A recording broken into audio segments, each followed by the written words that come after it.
Hi, my name is Jane Park, and I'm the Fire and Vegetation Specialist for the Banff Field Unit for Parks Canada.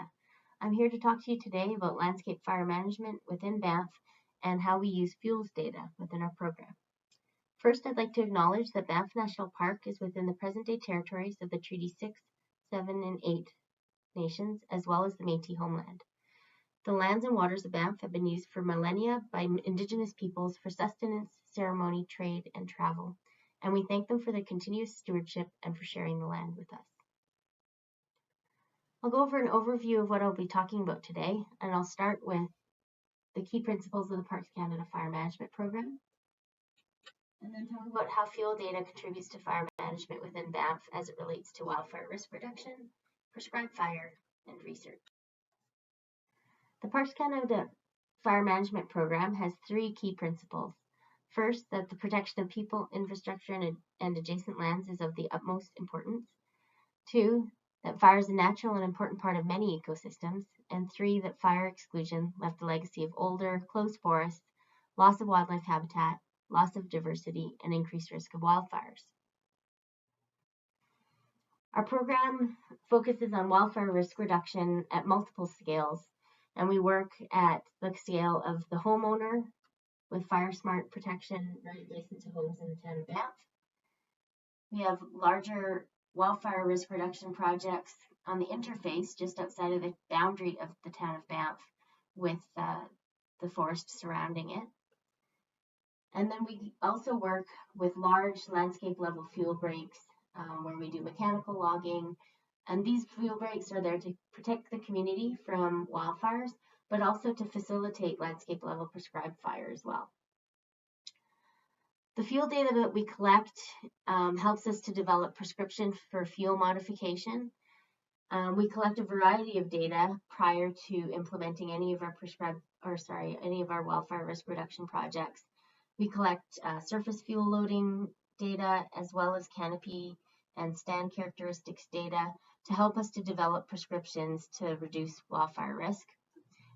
We also remeasure these locations after the treatment's completed to make sure that we've met our prescriptions, and also monitor them over the long haul to see if these areas need treatment again and need to be maintained. So we may go back, and if there's a lot of coniferous regen coming up, we may do regen transects to see if it's at a level that requires additional work and conduct some brushing. And we can also use those data to prioritize which units we go to maintain as a priority.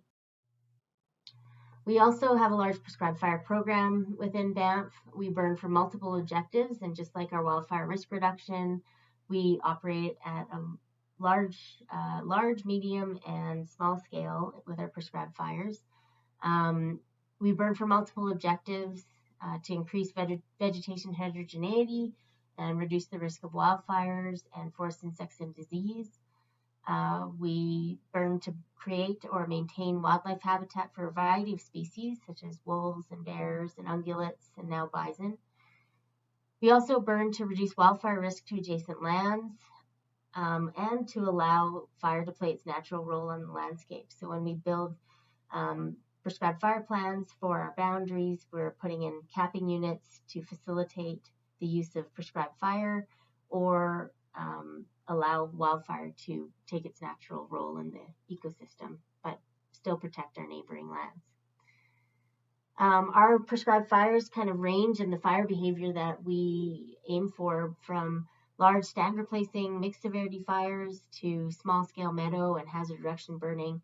It's a really complex program, as you can imagine, with the number of visitors that we get every year and with large transportation corridors that contain the Trans-Canada Highway and the railway and a number of scenic routes. So how fuel figures into our fire program is that it really helps us to determine unit boundaries. So we have landscape level fuel maps that have been field verified using the Vegetation Resource Inventory and high resolution air photos. We've kind of refined those fuel maps with local knowledge and some ground truthing. And that really helps us to define unit boundaries. So where we're going to put a main unit versus where our containment will be, where are non-fuel areas that can help with holding, Obviously, collecting fuel data to characterize the fuel on the ground helps us to develop prescription, both in terms of determining fuel type, whether it fits one of the 16 or 18 standard fuel types, or whether it's a non-standard fuel type. It helps us to look at fuel loading. So if any of our objectives are related to reducing that fuel load, we can determine what it is prior to and then reassess afterwards. And it also helps us to determine our prescription, and it really helps us to refine our prescriptions to really focus on the key prescription elements that we want to include so that we get our desired fire effects as well as our desired fire behavior. We monitor the effectiveness of our prescribed fires and meeting our objectives as well as the fire effects as they relate to wildfire risk reduction. So if we have those fuel loading objectives in terms of reducing, say, coarse woody debris on the site or coniferous regen, or in terms of canopy fuels, as well as ecological fire effects, looking at vegetation community conversion or coarse woody debris. Again, it helps with our development of prescriptions when dealing with non-standard fuel types. So if you look at the photos on the right-hand side, those are from an area that has been burned in the mid-90s, and we are going to go burn it again in 2011. And it's not really an O1 fuel type. The continuity and the arrangement is a bit different, and it really helps us when we collect those types of data on the fuel configuration and loading to help us understand the limitations and challenges in burning in terms of what fuel types we use for fire behavior prediction, but also understanding what values we want to use for key prescription elements. So in that situation there, there was a lot of coniferous regen that we really needed to burn fairly hot to kill it before it came back to cone, because the objective was to restore grasslands.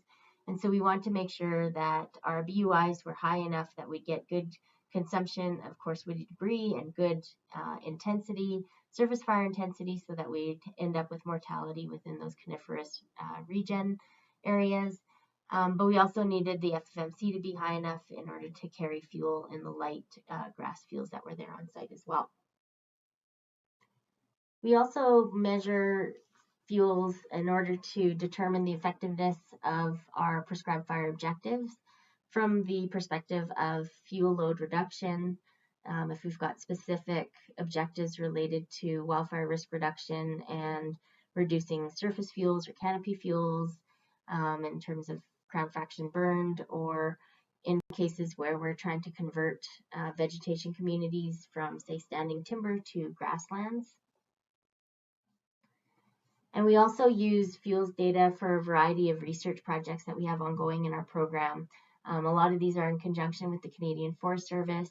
One of our projects looks at wildfire risk modeling around our communities within Parks Canada. And as everybody knows, the quality of the fuel layer and any data going into the model will have a direct relation on the quality of the outputs of those models. And so we spent a lot of time using our quantitative fuel data to verify the fuels layer in addition to our local knowledge. And the same data layers may be going into additional wildfire risk models, looking at future climate change scenarios and how they affect wildfire risk. We're also speaking with Canadian Forest Service scientists on looking at optimization models of where we should put mitigations on the landscape as it relates to connectivity of fuels and fire behavior on the landscape. We have other projects looking at the cost benefit and economics analysis of treatments, both prescribed fires and fuel management. And then of course, there's a lot of uses for the fuel data going into fire behavior modeling in non-standard fuel types, or in relation to wildlife habitat modeling. So where we're trying to implement prescribed fires to restore or maintain certain wildlife habitat characteristics, we can use those fuel data to really refine our prescriptions for prescribed fires, for our desired fire effects and for desired fire behavior. So all that goes to say that fuels data is really important to our program within Banff National Park for fire management, and we're constantly looking for both new ways to collect the data as well as opportunities to use the data for a variety of reasons.